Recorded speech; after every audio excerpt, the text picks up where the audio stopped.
All right, guys, welcome back. So, the governorship election in those states is around the corner. So, I would like you to watch this particular video concerning this and other developing issues.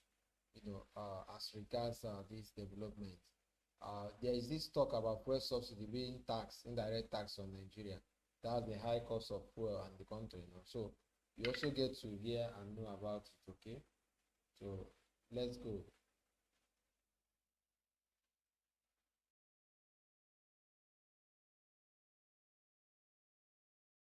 Flood situation going on in Lere local government area. It's cut off 5 communities. So what's happening to governance at state levels? Usually when the rains come, it's a sort of a litmus test of how you've done since the last rain. The issue is, after that, there are no consequences. You get a bailout, and then life just keeps moving on until next year. Then we now hear of another flood and another bailout. The Tinubu administration and the way it is handling governance in Nigeria will be our focus this morning on the program. And joining us, Mr. Femi Aboishade, author and legal practitioner. Welcome to the program. Thank you for joining us. Thanks very much for having me. So let's start our conversation this morning with your views on how governance is being done under the Tinubu administration. Where would you rate it right now? That's a big question. I think, first of all, fundamentally, we need to understand the philosophical perspective of President Bola Ahmed Tinubu governance.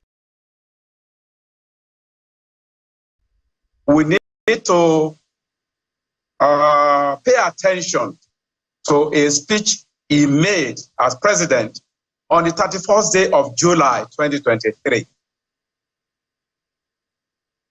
In that statement, he said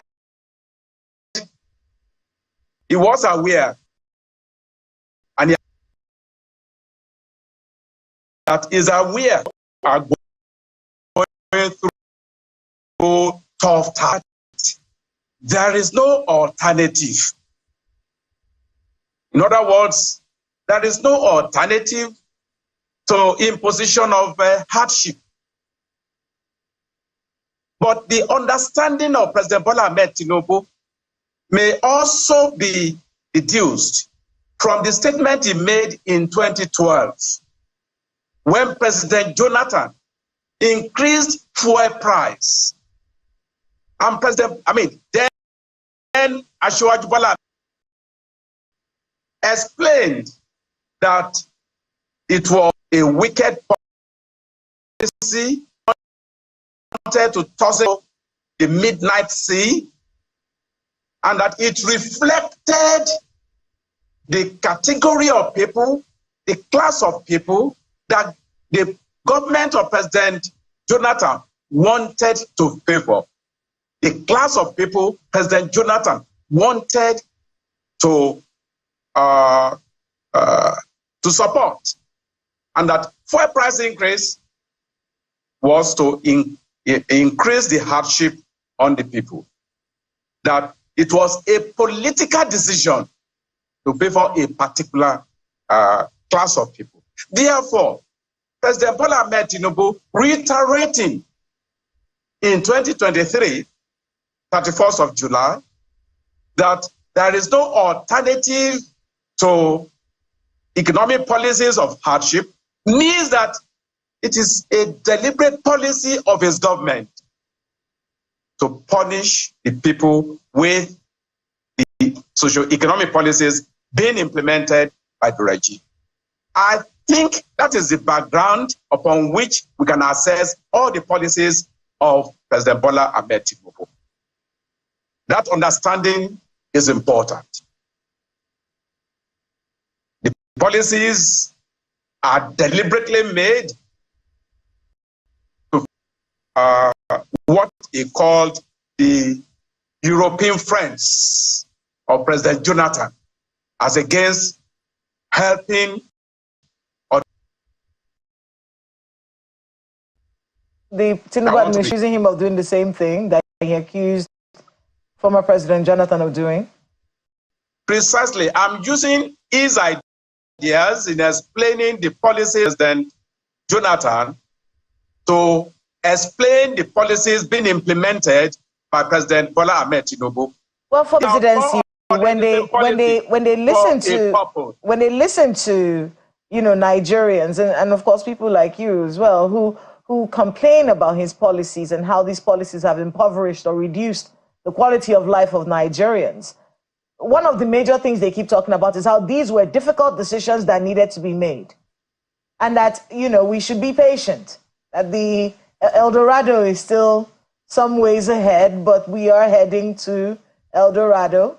And that we should be patient. This is a brave decision that would ultimately pull our country out of years of decay that could have, destroyed our nation. Hold on a little bit. It'll be fine. You don't agree with that? I don't agree. And I will further react by letting us know what is said as far as similar policies, the same policy really, of President Jonathan is concerned.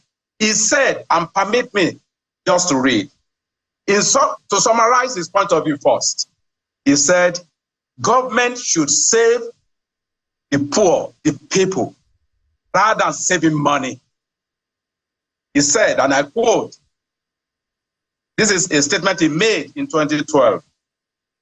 However, I'm quoting him now in 2012, because the distance between government and the people is far and genuine level of affection is low, government sees no utility in continuing to spend the current level of money on the people. In their mind, the people are not worth the money government sees is more value in saving money the hard-pressed masses.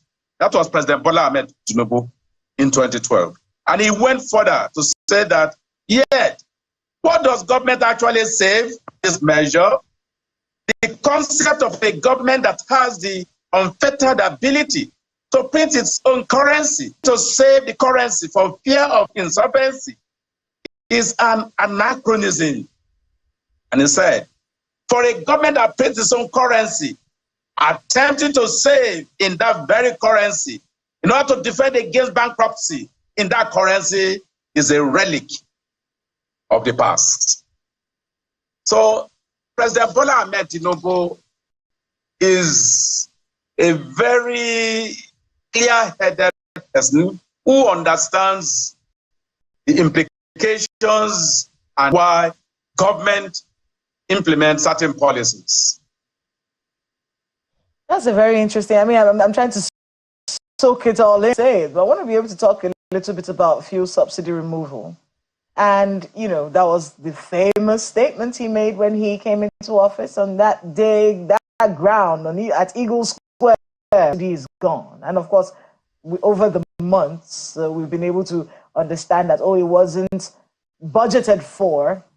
And he was basically just saying the fact, it's gone. It's not budgeted for, But, the question amongst many Nigerians, okay, so subsidy is gone, which many people wanted, people who protested asking for this, but that money was supposed to go into other areas. What areas have they gone into? Is there some kind of explanation as to where the money is right now? What do you make of that conversation? Well, my position is that in the first place, I want to differ from you. I want to disagree with you.